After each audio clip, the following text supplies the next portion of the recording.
Di sebuah benua yang luas dan bersejarah, terdapat satu binaan manusia yang bukan sahaja menjadi simbol ketahanan fizikal, tetapi juga misteri zaman berzaman, tembok besar China. Struktur sepanjang lebih 21,000 kilometer ini bukan sekadar dinding pertahanan.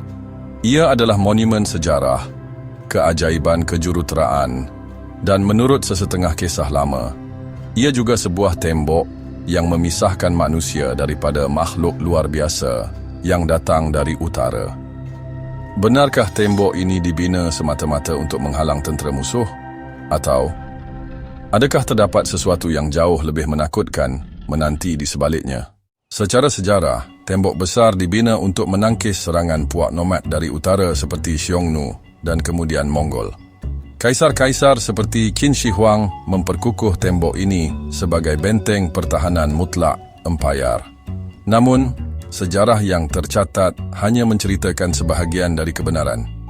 Apa yang tidak didokumentasikan secara rasmi ialah kisah-kisah yang diturunkan secara lisan. Legenda dan mitos yang berkembang dari satu generasi ke generasi berikutnya. Penduduk kampung yang hidup di sepanjang tembok sejak ratusan tahun dahulu percaya tembok ini bukan hanya menghalang manusia, tetapi juga makhluk purba yang digelar sebagai Taoti. Taoti, dalam mitologi Cina, ialah makhluk yang sangat rakus, memiliki kepala besar dengan mulut yang sentiasa terbuka. Ia dikatakan muncul dari utara setiap 60 tahun, membawa kehancuran kepada sesiapa sahaja yang menghalangnya. Menurut kepercayaan kuno, Taotie bukanlah satu makhluk sahaja, tetapi satu spesies makhluk buas yang tidak mengenal erti belas kasihan.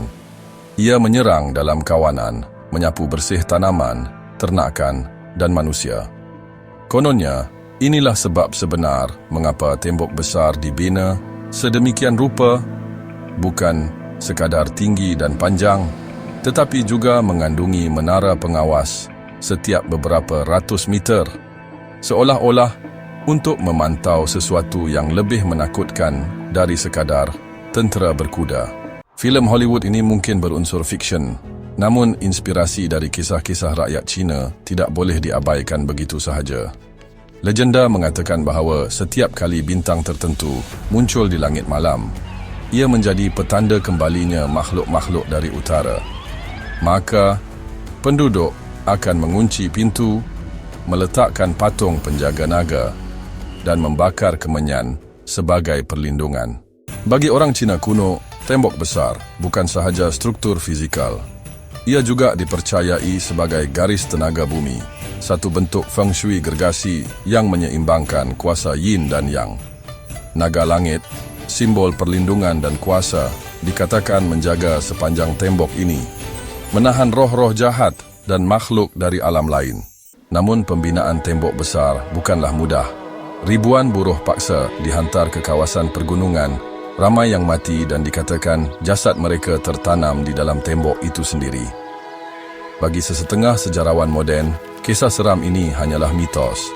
Tapi bagi masyarakat tempatan, roh-roh mereka masih menghuni kawasan tembok, menjadi penjaga senyap dari ancaman yang tidak dapat dilihat mata kasar. Hari ini, tembok besar Cina menjadi lambang ketekunan dan kebesaran peradaban silam. Namun di sebalik semua keindahan itu, masih terdengar bisikan cerita lama. Cerita tentang makhluk yang menunggu di luar. Cerita tentang naga yang tidur di bawah tanah. Dan cerita tentang sebuah tembok yang bukan sekadar menghalang, tetapi juga mengurung sesuatu yang kita sendiri belum faham sepenuhnya.